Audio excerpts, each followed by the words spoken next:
If you are anything like me, you're probably feeling that pinch of the information age. Oh, for sure. Your brain is running a dozen background programs, the deadline, the email you forgot, that side project, and the to-do list just seems to grow faster than you can check things off. It's the modern condition, isn't it? It really is. You want to be informed and efficient, but the sheer effort it takes just to stay on top of it all often leads straight to burnout. Right, and our sources really get into that common stressor. But the crucial insight, and this is where we need to start, is that trying to solve this by just working harder is a trap. We're just relying on willpower. Exactly. We all know willpower runs out. It's finite like a battery. Yeah. So the real solution is to move away from that effort-based struggle and towards engineering actual systems. Systems and habits that make productivity the default.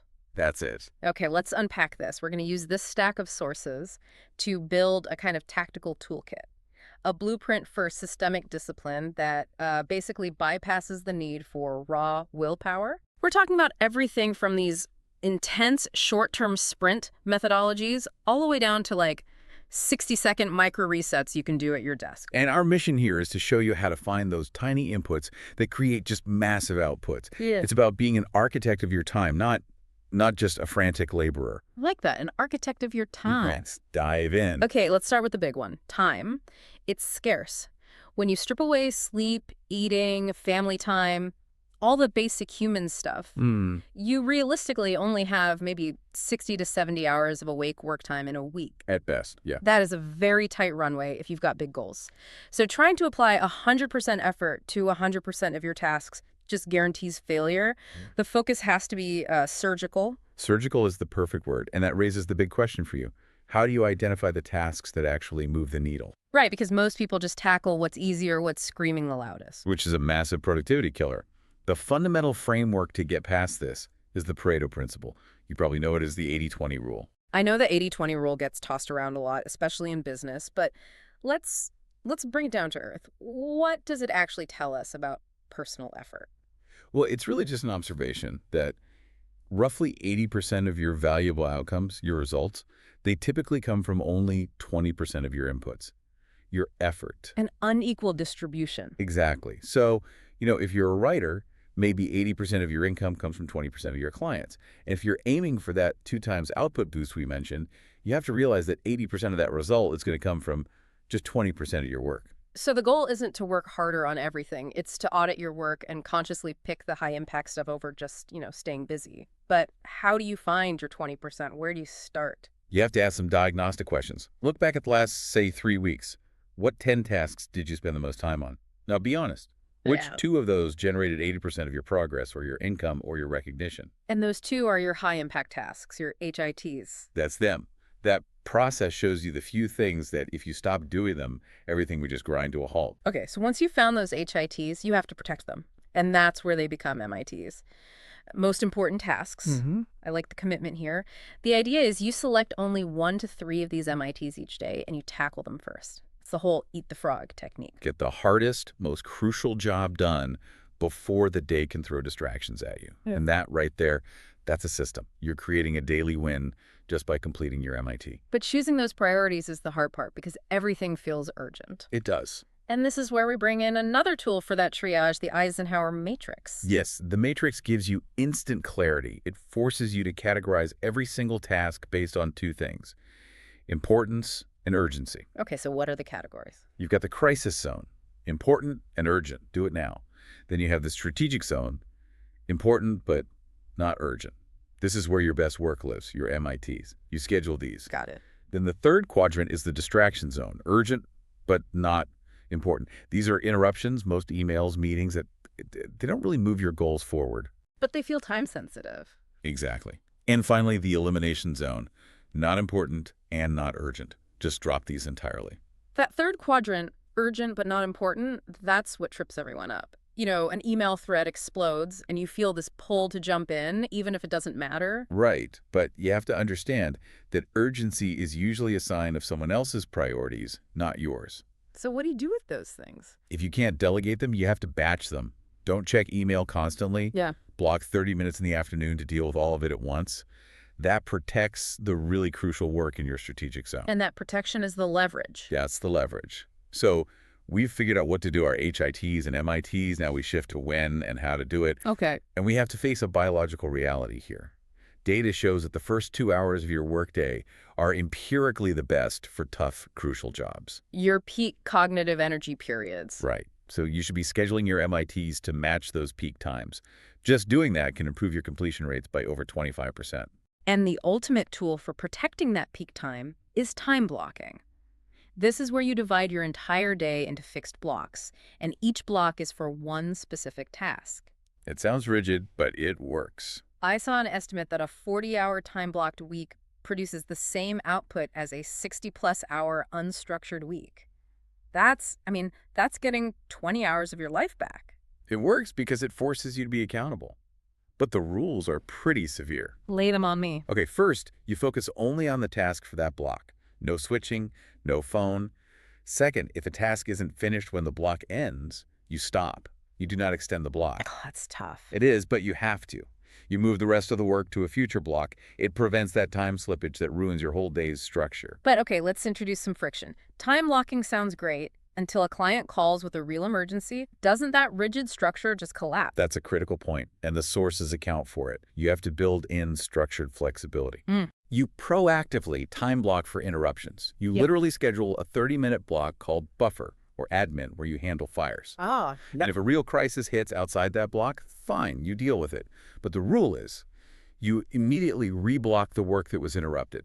You don't let the crisis derail the plan. You just put the pieces back in place. that makes the system resilient. And there's a complementary technique too, right? Time boxing. Yes, time boxing is setting a fixed limit for a task, which forces efficiency. Instead of just blocking 2 hours to work on the presentation, you time box it. You say, I will finish the first 10 slides between 9 and 11 a.m. Exactly. That hard stop is a mental deadline. It forces focus, and it stops perfectionism from creeping in. And for even shorter bursts, there's the classic Pomodoro technique. Right, those 25-minute sprints of deep work followed by a 5-minute break. The break is mandatory. The point is that the guarantee of a break actually helps you sustain the intensity. Speaking of intensity, we also saw this idea of a high-intensity sprint mandate. This is a bit different. It's more for big projects. That's right. This isn't your daily schedule. This is about compressing a major project. So imagine you have to create a complex set of operating procedures. Something that could drag on for weeks. For weeks, yeah. Instead, you enforce a 3-day sprint. You ignore all non-essential communication and dedicate intense blocks solely to that one project.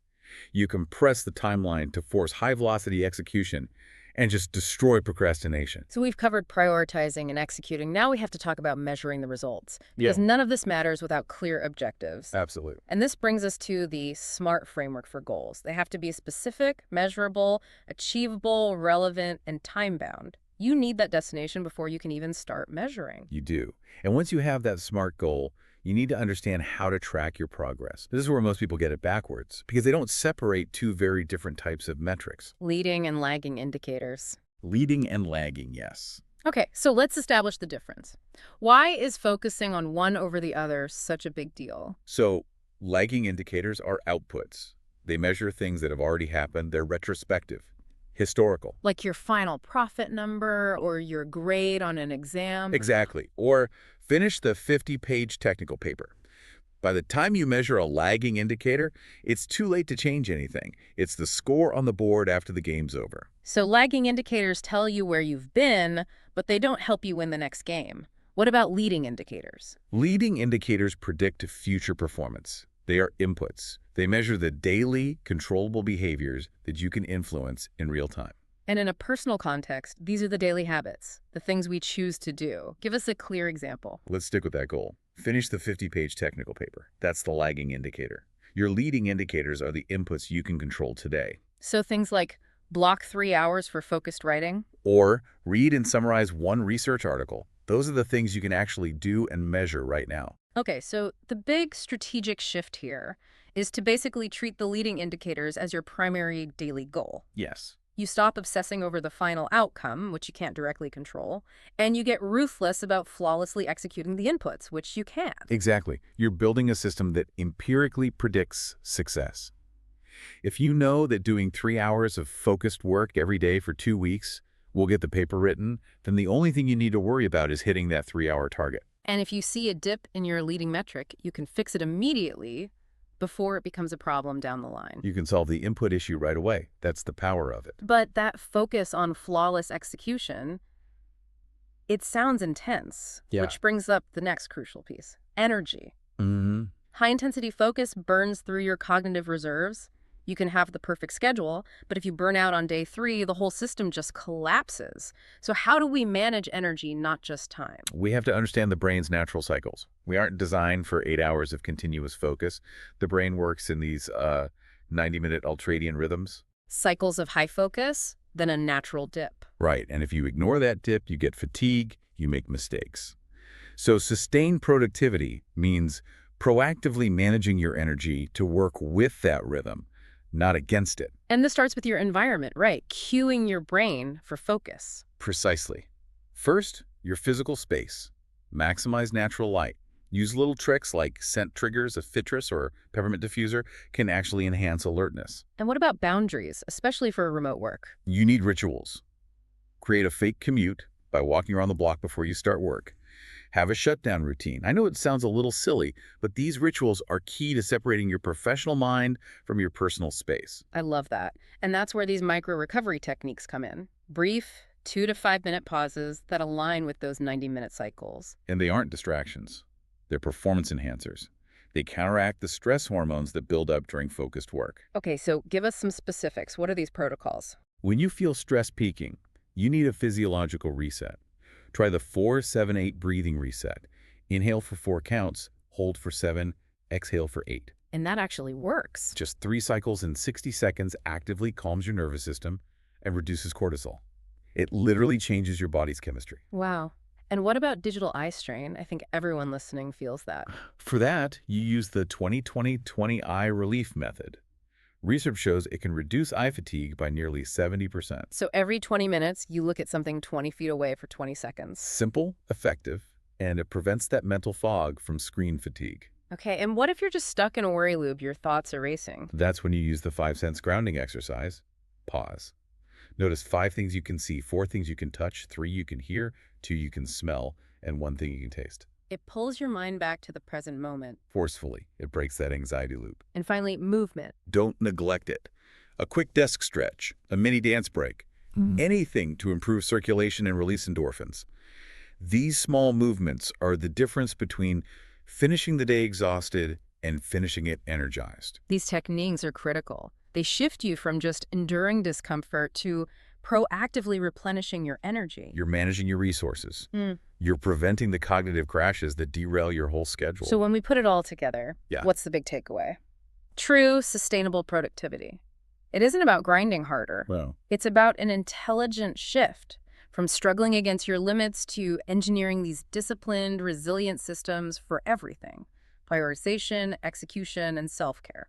We've covered the essential tools, applying the 80-20 rule and the Eisenhower Matrix to find your high-impact tasks, using time blocking to protect your peak performance, and, crucially, shifting your focus to leading indicators. Control the daily inputs and the long-term outputs become inevitable. That's the system. So think about this as you move forward.